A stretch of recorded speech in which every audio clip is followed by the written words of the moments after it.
A lot of people have been buying up these inexpensive bidets that can fit on pretty much any toilet. And in this video, I'm gonna show you how to install one.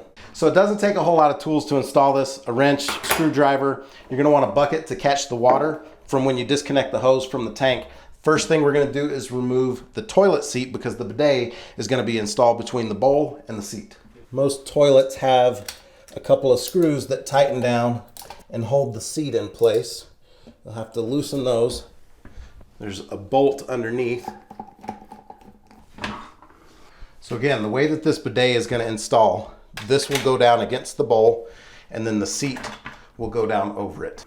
And then take the screws and put the bolts underneath and tighten that down.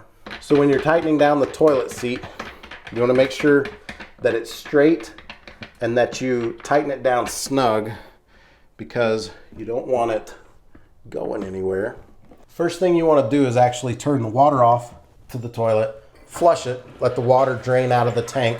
The bidet comes with an adapter like this.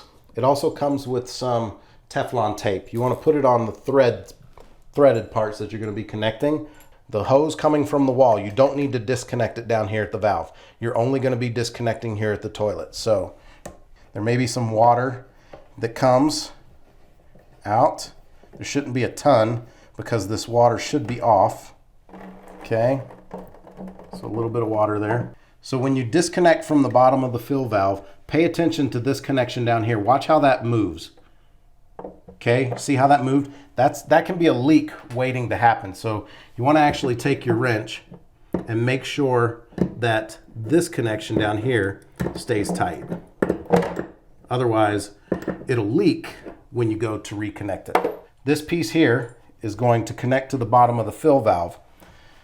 It comes with a washer, and if you look down in, it's kind of recessed. It looks like a little bowl. And you don't put the washer in like this. You put the washer in so that the dip goes down into the bowl.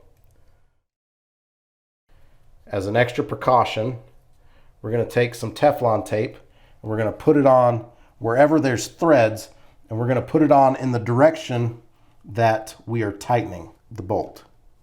Then we're going to actually take either end of this hose, should be the same size, and you're going to first just with your fingers tighten that down. Make sure you're not cross threading it, and then you can just go finger tight on this. That's plenty tight right there.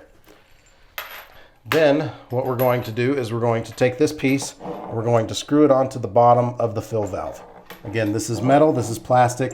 You don't want it to cross thread, and it should go on without any resistance.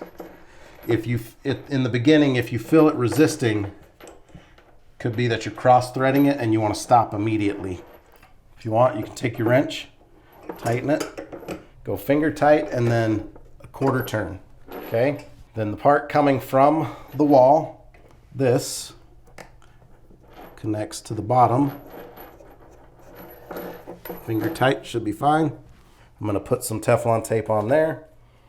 Then this again, finger tight at first. Finger tight should be enough. It's always a good idea to do, once you get it finger tight, to do an extra quarter turn just to be safe. So you're going to turn your water back on. So you want to check for leaks after you turn the water on. Anywhere that there is a connection, then you want to make sure fill on the bottom of the hose, because sometimes if there's a small leak, the water will run down the hose and you won't really realize where it's coming from. But this is nice and tight, no leaks. Anyway, it was that simple. Thanks for watching. See ya.